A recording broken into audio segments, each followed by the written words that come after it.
ایک بہت اہم پہلو آ رہا ہے. اہم مسئلہ یہ کہ اللہ جب ان ائمہ طاہرین کو، یا چلے میں عام لفظ کہہ دوں، جب اللہ کسی کو امامت کے لیے منتخب کرتا ہے تو کیا کرائیٹیریا چیک کرتا ہے؟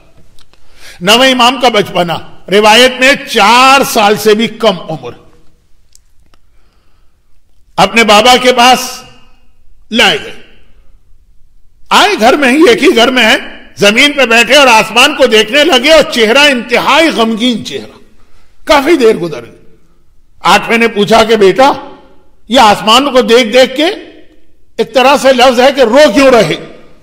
کہا کہ میں اپنی دادی فاطمہ زہرا پہ ہونے والے مظالم کو دیکھ رہا ہوں، اور خدا کی قسم، یہ لفظ ہے واللہ، خدا کی قسم، جنہوں نے میری دادی پہ ظلم کیے میں ان سے انتقام لوں گا، میں ان کو قبروں سے نکالوں گا، میں انہیں قبروں سے نکال کے سزا دوں گا، میں ان کو سمندروں میں غرق کر دوں گا.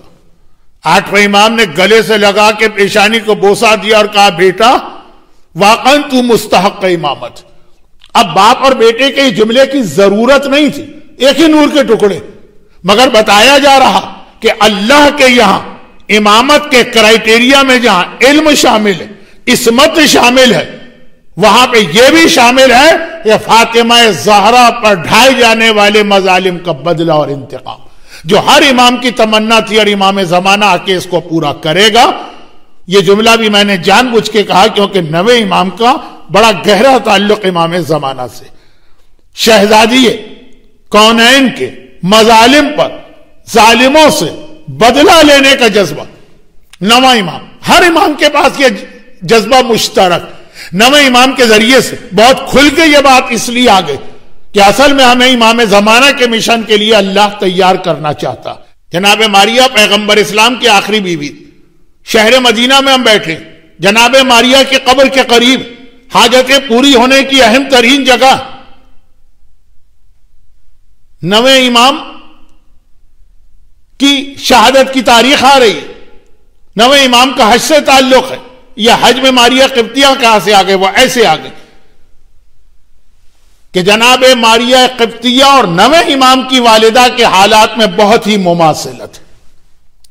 اب ایک جملہ آپ ذہن میں رکھیے کہ نویں امام اور حج، اس کو آگے بڑھاتا ہوں، اور نویں امام کی والدہ اور جناب ماریہ قبطیہ، یہاں تک جملہ ہے 8ویں امام کا کہ اللہ نے میری اس بیوی کے ذریعے میرا وہ امتحان لیا جو رسول اللہ کا امتحان جناب ماریہ کے ذریعے لیا، میرے جد کا امتحان.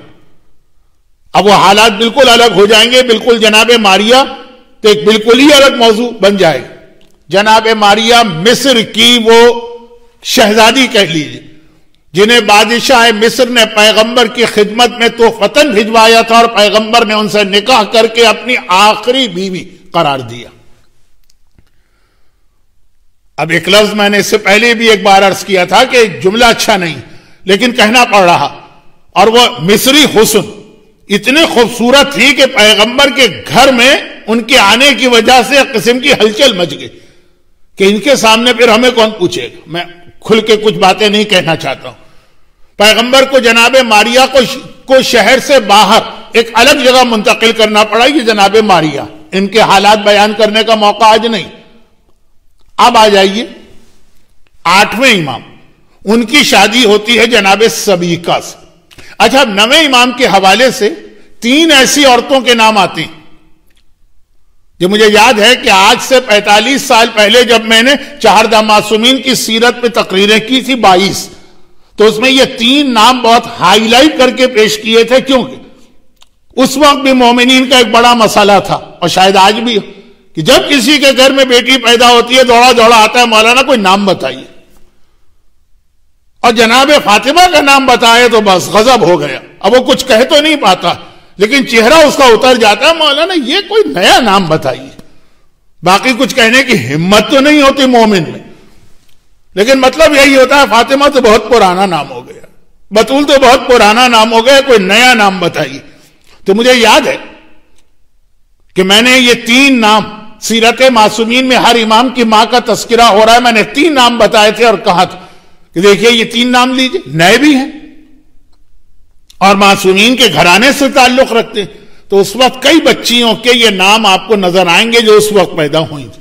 میں یہ دعویٰ نہیں کر رہا کہ دنیا میں جن عورتوں کے یہ نام ہیں میری تقاریر کی وجہ سے رکھے گئے، لیکن میں کہہ رہا ہوں یہ جو 3 نام تھے تینوں کا نویں امام سے بڑا گہرا تعلق ہے. نویں امام کی والدہ ہے سبیکہ،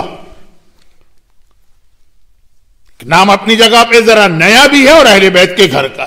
نویں امام کی بیوی کا نام ہے سمانہ،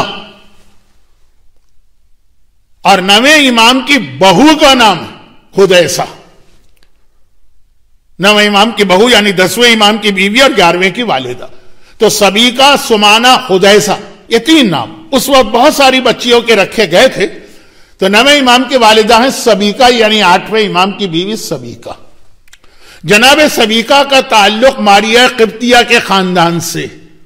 یہ بھی حجاز یا مکہ مدینے کی رہنے والی نہیں ہے، یہ ہے مصر کی. گھر کے بعض علماء تو ان کا تعلق بھی فرانس سے ملاتے ہیں، لیکن وہ ایک الگ موضوع ہے، آج وقت نہیں ہے. تقریباً آدھا گھنٹہ ہونے والا ہے، ابھی میں نویں امام کے حالات پر آیا بھی نہیں. لیکن بہرحال فرانس سے تعلق ہو کہ نہ ہو، یہ مصر سے آئی تھی. جناب ماریہ قبطیہ کے گھرانے سے ان کا تعلق تھا. اور پھر 8ویں امام سے شادی ہوئی، 9ویں امام پیدا ہوا. اچھا، 9ویں امام کی بیوی جناب سمانہ، ان کا تعلق بھی ایک بہت اہم گھرانے سے، جناب عمار یاسر کا گھرانہ، اسلام کا ایسا وفادار گھرانہ جن کے والد یاسر شہید ہوئے مکے میں، جن کی والدہ سمیہ شہید ہوئی، جنہیں ابو جہل نے برچی سے شہید کیا. اور خود جناب عمار معاویہ کی فوج کے ہاتھوں جنگ صفین میں جب شہید ہوئے تو ایک بہت بڑے طبقے کی نگاہ میں، مسلمانوں میں ایک گروپ تھا جو نیوٹرل بیٹھا تھا، ان کی شہادت پہ مولا کے ساتھ آ گئے، کیونکہ حدیث ہر ایک کو یاد تھی کہ اے عمار ایک باغی گروہ تجھے قتل کرے گا. اب یہ سارے نام ایسے ہیں کہ میں پھسل رہا ہوں، اپنے موضوع سے واپس آتا ہوں. بہت ہی عظیم خاندان ہے، بہت ہی اہم خاندان. یا آل یاسر، جب جناب سمیہ کو ابو جہل مکے میں کوڑے مار رہا تھا اور پیغمبر وہاں سے گزرے تو دیکھ کر کہا تھا کہ اے یاسر کے گھرانے، اللہ نے تم پر جہنم کی آگ کو ہمیشہ کے لیے حرام کر دیا. ایک ہی جگہ پر بیوی کو زمین پہ باندھ کے کوڑے مارے جا رہے، شوہر یعنی عمار کے والد یاسر کو دوسری جانب، ایک ہی جگہ پر. خیر، اس خاندان سے تعلق رکھنے والی جناب سمانہ کی شادی 9ویں امام سے ہوئی. تو 9ویں امام کی والدہ بھی بہت اہم ہے، 9ویں امام کی بیوی بھی بہت اہم ان کا رول. لیکن اس وقت اس سے زیادہ ان قابل احترام خواتین کے بارے میں کوئی بات نہیں عرض کرنا، صرف ایک جملہ. 9ویں امام کی والدہ سبیکہ، وہ عظیم خاتون ہیں کہ راوی کہتا ہے کہ میں 1 سال حج کے لیے مکہ گیا. مکے کے راستے میں میری ملاقات ہوئی اپنے 7ویں امام سے. اب حج کرنے والوں کو تو پتا ہے کہ وہاں پہ اتنا مجمع ہوتا ہے کہ بعض اوقات بہت ہی قریبی رشتہ دار بھی اگر الگ الگ علاقوں سے آئے ہوں تو ایک دوسرے سے ملاقات نہیں کر پاتے. 7ویں امام سے ملاقات ہوئی. 7ویں امام نے مجھ سے کہا کہ دیکھو، یہ میرا آخری حج تھا، اسی سال میں قید ہونے والا ہوں اور گرفتار ہونے والا ہوں، اور جب میں قید ہو جاؤں اور گرفتار ہو جاؤں تو اس کے بعد میرا بیٹا، اس کو پہچان لو. 7ویں امام کی 37 اولادیں، 20 سے زیادہ بیٹے. 8ویں امام کا تذکرہ کیا کہ آپ پہچان لو، وہ میری شہادت کے بعد امام بنے گا. اور پھر اس کی شادی سبیکہ سے ہوگی. اور اگر تمہارے لیے ممکن ہو تو میرا سلام میری اس بہو سبیکہ کو پہنچانا. 7ویں امام اپنا خصوصی سلام جناب سبیکہ نوبیہ تک پہنچا رہے ہیں. کچھ وہ مزہ نہیں آ رہا ہے جو پیغمبر اسلام اور جابر کے واقعے کا ہے کہ پیغمبر نے جابر سے کہا تھا کہ جابر، جب تمہاری ملاقات میرے 5ویں بیٹے سے ہو، 5ویں امام سے، جو مسجد میں بیٹھے، جابر مسجد میں بیٹھے رہتے تھے، پیغمبر نے نام لیے پورے 12 کے، جب 5ویں کا نام لیا تو کہا اسے میرا خصوصی سلام پہنچانا. یا پیغمبر کا سلام جابر کے ذریعے سے 5ویں امام کے لیے ہے، اور یا پھر 7ویں امام کا خصوصی سلام سبیکہ خاتون کے لیے. یہ ہے ہمارے 9ویں امام کی والدہ. لیکن ہوا کیا کہ جب 9ویں امام کی ولادت ہوئی تو اس وقت تک 8ویں امام کی عمر 45 سال ہو چکی تھی، اور 8ویں امام لا ولد تھے. ابھی مجلس کے شروع میں آ گیا کہ نسل بڑی ہی، صرف ایک بیٹے سے ایک ہی بیٹا تھا، لا ولد تھے. میں بہت احتیاط سے بات کر رہا ہوں کیونکہ ذرا لمبی بات ہو جائے گی اور مجھے تو بہت ساری باتیں ابھی آپ تک پہنچانا. اب ہوا کیا کہ جب 9ویں امام کی ولادت ہوئی 45 سال کے 8ویں امام ہو چکے، اب تک کوئی اولاد نہیں ہوئی. تاریخ اسلام میں 2 ہی شخصیتوں کو ایک لفظ کے ذریعے سے توہین کی گئی، ابتر. انا اعطیناک الکوثر فصل لربک وانحر ان شانئک هو الابتر. ایک رسول خدا کو ابتر کہا گیا کہ آپ لا ولد، اور ایک 8ویں امام کو ابتر کہا گیا کہ آپ کی تو کوئی اولاد ہی نہیں. 45 خاندان اہل بیت کے اس زمانے کے حالات کو دیکھتے ہوئے بہت عمر تھی. اچھا، 8ویں امام کے پاس پراپرٹی بہت تھی. وہ جو ایک ہمارے یہاں غربت زدہ اسلام کا کنسپٹ ہے وہ غلط، لیکن وہ پھر ایک الگ موضوع ہو جائے گا کہ اسلام میں بزنس کی اور اپنی مالی حالت بہتر بنانے کی کتنی تاکید ہے. بھک منگوں کا یا فقیرے لوگوں کا مذہب نہیں ہے اسلام، لیکن ایک الگ چیز. تو جائیداد بہت تھی. 45 سال کی عمر ہو چکی. اب لوگوں کے دلوں میں، یعنی لوگوں سے مطلب خاندان والوں کے دلوں میں لالچ پیدا ہو کہ اگر یہ اسی حالت میں مر گئے تو ان کی اولاد تو ہے نہیں، ساری جائیداد ہم کو ملے گی. اور اس میں پیدا ہو گئے 9ویں امام. شاید یہ لفظ میں توہین آمیز کہہ گیا. 9ویں امام کی ولادت بعد سعادت ہو گئی. اب جب 9ویں امام پیدا ہو گئے تو ساری جائیداد کا وارث آ گئے. اب جو امیدیں لوگ لگا کے بیٹھے تھے، ہمیں اتنا ملے گا اور اتنا ملے گا اور ہمارا اتنا حصہ بنے گا اور اتنا حصہ بنے گا، سب امیدوں پہ اوس پڑ گئے. اب ایک جملہ میں بہت احتیاط سے ڈرتے ڈرتے کہہ رہا ہوں، یہ 9ویں امام کے حالات بھی ہیں لیکن توہین نہ ہو جائے. پروردگار نے ائمہ طاہرین کے حوالے سے ایک طریقہ رکھا، سب نور کے ایک نور کے ٹکڑے، لیکن جسمانی اعتبار سے ان کو مختلف بنایا. کسی کا قد زیادہ ہے، کسی کا قد کم ہے، کوئی بہت دبلا ہے، کسی کا جسم بھاری ہے، تاکہ خالی فزیکل خصوصیات کی وجہ سے لوگ کسی کے ایمان کا فیصلہ نہ کریں. یہ دبلا پتلا آدمی جو ہے، اس کا مطلب یہ ہے کہ بہت کم کھاتا ہے، بہت کم کھاتا ہے تو مومن بعمل ہے. ایک جملہ مجھے ولادت کی محفل میں کہنا چاہیے، شہادت کی مجلس میں اچھا نہیں لگ رہا ہے. میرا بچپنا رضویہ سوسائٹی میں گزرا ہے. رضویہ سوسائٹی کراچی میں اس زمانے میں 2 ہی غسل خانے تھے میت کے، ایک کھارادر کا تھا اور ایک رضویہ کا. اتنی کثرت سے میتیں آتی تھی، روزانہ ظہرین کی نماز کے بعد 1-2 میتوں کو کندھا دینا پڑتا تھا. وہ نمازی لوگ ہوتے تھے اور کچھ رشتہ دار. یہ جملہ بہت سنتا تھا، لوگ کندھا دے رہے ہیں. آداب ہیں، غسل دیتے وقت کیا چیزوں کا خیال کرنا ہے، کفن پہناتے وقت کس طرح سے الرٹ ہونا ہے، نماز جنازہ اٹھانا. لیکن جہاں آدمی روز میتوں کو کندھا دے رہا تو اب وہ ماحول تو نہیں رہتا. مجھے اب تک یاد، کندھا دینے کے بعد اب جو رشتہ دار ہیں وہ تو قبرستان چلے گئے، لیکن جو عام نمازی آئے ہوئے ہیں، نمازی بھئی یہ مرنے والا تو بڑا گناہگار تھا.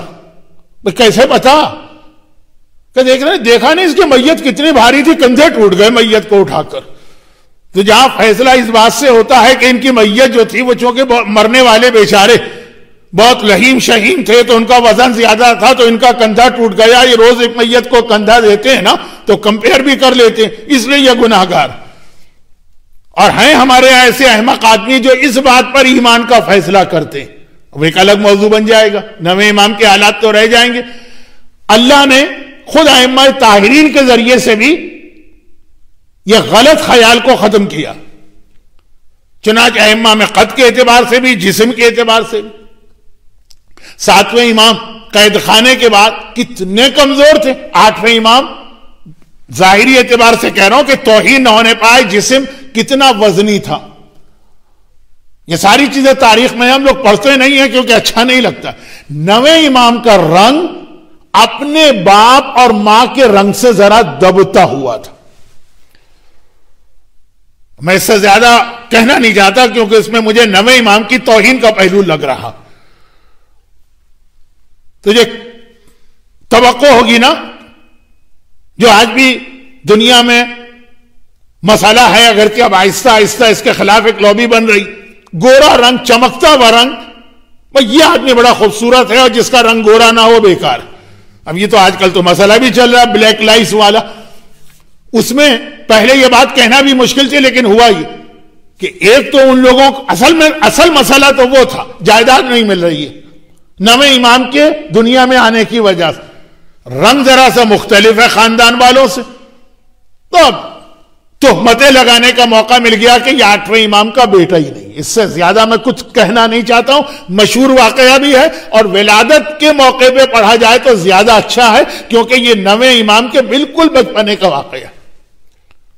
یہ جناب ماریہ قبطیہ کا امتحان تھا. رسول خدا کو ماریہ کے ذریعے سے بڑھاپے میں بیٹا ملا، یا پہلی بیوی سے ملا یا بیچ کی ساری بیویاں، کسی کی اولاد نہیں ہوئی بڑھاپے میں. تو جن کے ہاں اولاد نہیں ہوئی تھی ان میں جو بہت ہی نیک تھی ام سلمہ قسم کی خاموش رہی، جو ذرا کچھ اور ٹائپ کی تھی اعتراض کر دیا یہ رسول کا بیٹا ہی نہیں.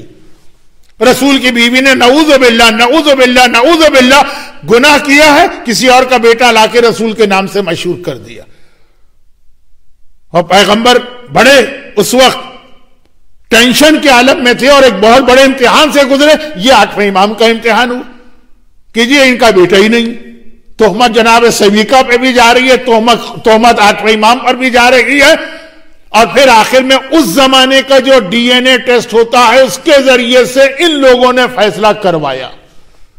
اسلام میں تو وہ طریقہ غلط ہے جو ان لوگوں نے اس وقت اختیار کیا. ٹائم نہیں ہے، 8ویں تو نہیں مانا، لیکن وہ جن کو جائیداد چاہیے تھی، جب اس ایکسپرٹ نے آ کر بتا دیا کہ یہ تو انہی کا بیٹا لگ رہا ہے، تب جا کے ان کے منہ بند ہوئے. لیکن 8ویں امام نے کہا یہ وہ امتحان ہے جو میرے جد رسول خدا کو جناب ماریہ کے ذریعے دینا پڑا. یہ ماریہ کی بیٹی سبھی کا، اللہ نے یہی امتحان میرا بھی لیا. یہ نویں امام کے بچپنے کے بعد. نویں امام کی عمر ہی کتنی ہے؟ صرف 25 سال.